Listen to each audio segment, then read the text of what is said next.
Joachim Sonforger.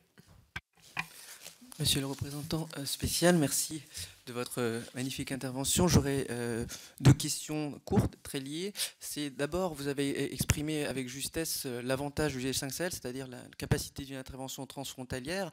Mais en tant qu'ancien ambassadeur au Nigeria, j'ai noté combien vous étiez sensible à la situation de Boko Haram, qui ne connaît également pas de frontières, puisque après votre poste, oui, l'année suivante, on a pu voir des incursions au Nord-Mali, on a pu voir ensuite les années suivantes des incursions dans d'autres pays voisins, le Tchad, le Mali, le Cameroun.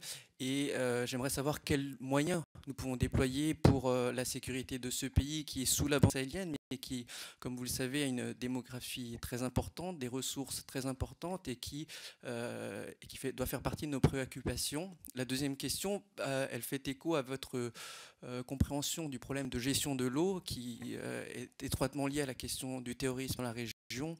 Et quant au bassin du lac Tchad, qu'en est-il actuellement du projet Transaqua et donc de l'approvisionnement en eau en provenance des affluents donc, du fleuve Congo, avec ce projet, je crois, qui aurait pour destination de passer dans la vallée du Chari et donc qui pourrait représenter un des grands espoirs dont on parle depuis le début des années 80 et qui pourrait être achevé avec une velléité européenne. Merci.